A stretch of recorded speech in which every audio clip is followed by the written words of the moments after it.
ನಮಸ್ಕಾರ ಸ್ನೇಹಿತರೆ. ಆರ್ಸಿಬಿಯ ಆರ್ಭಟಕ್ಕೆ ನಲುಗಿದ ಮುಂಬೈ ಸೆಮಿಫೈನಲ್ ಪಂದ್ಯ ಗೆದ್ದು ಫೈನಲ್ಗೆ ಏರಿದ ಆರ್ಸಿಬಿ. ಅಷ್ಟಕ್ಕೂ ಆರ್ಸಿಬಿ ಹಾಗೂ ಎಂಐ ನಡುವಿನ ಎಲಿಮಿನೇಟರ್ ಪಂದ್ಯ ಹೇಗಿತ್ತು ಗೊತ್ತಾ? ಹೀಗೆ ಇದರೆಲ್ಲದರ ಬಗ್ಗೆ ಇವತ್ತಿನ ಈ ಒಂದು ವಿಡಿಯೋದಲ್ಲಿ ತಿಳಿಸ್ಕೊಡ್ತಾ ಹೋಗ್ತೀನಿ.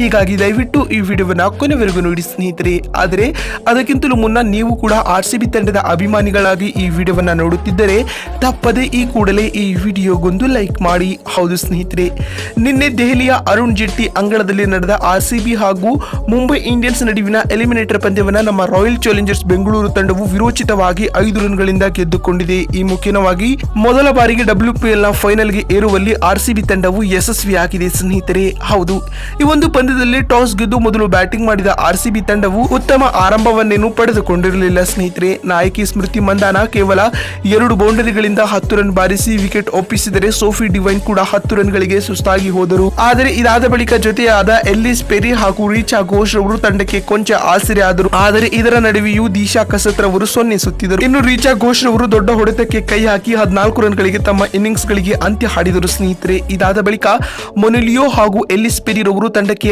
ಆಸರೆಯಾಗಿ ನಿಂತರು. ಅದರಲ್ಲಿಯೂ ಎಲ್ಲಿಸ್ ಪೆರಿ ರವರು ಏಕಾಂಗಿ ಹೋರಾಟವನ್ನ ನಡೆಸುವ ಮೂಲಕ ಆರ್ಸಿಬಿ ತಂಡದ ಇನ್ನಿಂಗ್ಸ್ ಅನ್ನ ಲೀಡ್ ಮಾಡಿದ್ರು ಅಂತಾನೆ ಹೇಳಬಹುದು ಸ್ನೇಹಿತರೆ. ಇಂದಿನ ಪಂದ್ಯದಲ್ಲಿ ಎಲ್ಲಿಸ್ ಪೆರಿ ರವರು 50 ಎಸೆತಗಳನ್ನ ಎದುರಿಸಿ 8 ಬೌಂಡರಿ ಹಾಗೂ 1 ಸಿಕ್ಸರ್ಗಳ ಆಧಾರದ ಮೇಲೆ 66 ರನ್ ಬಾರಿಸಿದರು ಸ್ನೇಹಿತರೆ. ಇದರೊಂದಿಗೆ ಆರ್ಸಿಬಿ ತಂಡವು ತನ್ನ ಮೊದಲ ಇನ್ನಿಂಗ್ಸ್ ನಲ್ಲಿ ನಿಗದಿತ 20 ಓವರ್ಗಳಲ್ಲಿ 6 ವಿಕೆಟ್ ಕಳೆದುಕೊಂಡು 135 ರನ್ ಕಲೆ ಹಾಕಿತ್ತು ಸ್ನೇಹಿತರೆ. ಇನ್ನು ಅತ್ತ ಮುಂಬೈ ತಂಡದ ಪರ ಬೌಲಿಂಗ್ ನಲ್ಲಿ ಮ್ಯಾಥಿಸ್, ಕೀವರ್ ಬ್ರೆಂಡ್ ಹಾಗೂ ಸೈಕಾ ಇಶಾಕ್ ರವರು ತಲಾ 2 ವಿಕೆಟ್ ಪಡೆದು ಮಿಂಚಿದರು ಸ್ನೇಹಿತರೆ. ಇದರೊಂದಿಗೆ ಸುಲಭ ಗುರಿಯನ್ನ ಬೆನ್ನಟ್ಟಿದಂತಹ ಮುಂಬೈ ತಂಡ ಕೂಡ ಉತ್ತಮ ಆರಂಭವನ್ನೇನು ಪಡೆದುಕೊಂಡಿರಲಿಲ್ಲ.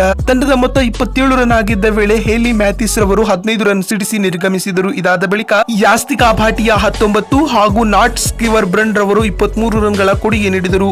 ಮತ್ತೊಂದು ಕಡೆ ಹೋರಾಟದ ಇನ್ನಿಂಗ್ಸ್ ಆಡಿದ ಹರ್ಮನ್ ಪ್ರೀತ್ ಕೌರ್ ರವರು 33 ರನ್ಗಳ ಅದ್ಭುತ ಆಟವನ್ನ ಆಡಿದರು. ಆದರೆ ಇದಾದ ಬಳಿಕ ಯಾರು ಕೂಡ ಹೇಳಿಕೊಳ್ಳುವಂತಹ ಆಟವನ್ನ ಆಡಿಲ್ಲ ಸ್ನೇಹಿತರೆ. ಇನ್ನು ಕೊನೆಯ 6 ಎಸೆತಗಳಲ್ಲಿ ಮುಂಬೈ ತಂಡಕ್ಕೆ ಗೆಲ್ಲಲು 12 ರನ್ಗಳ ಅವಶ್ಯಕತೆ ಇತ್ತು. ಬೌಲಿಂಗ್ ನಲ್ಲಿ ಆಶಾ ಶೋಭನಾ ರವರು ಬೌಲಿಂಗ್ ಮಾಡುತ್ತಿದ್ದರು ಸ್ನೇಹಿತರೆ. ಆದರೆ ಮುಂಬೈ ತಂಡವು ನಿಗದಿತ ಟಾರ್ಗೆಟ್ ಅನ್ನ ಚೇಸ್ ಮಾಡಲಾಗದೆ 5 ರನ್ಗಳಿಂದ ವಿರೋಚಿತವಾಗಿ ಪಂದ್ಯವನ್ನ ಕಳೆದುಕೊಳ್ಳಬೇಕಾಯಿತು.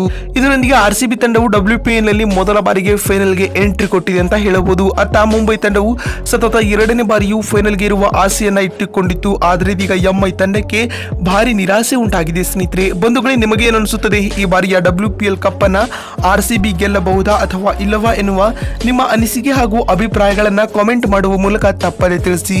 ವಿಡಿಯೋವನ್ನ ಇಲ್ಲಿವರೆಗೂ ನೋಡಿದ್ದಕ್ಕಾಗಿ ಧನ್ಯವಾದಗಳು. ಮತ್ತೊಂದು ವಿಡಿಯೋದಲ್ಲಿ ಸಿಗ್ತೀನಿ.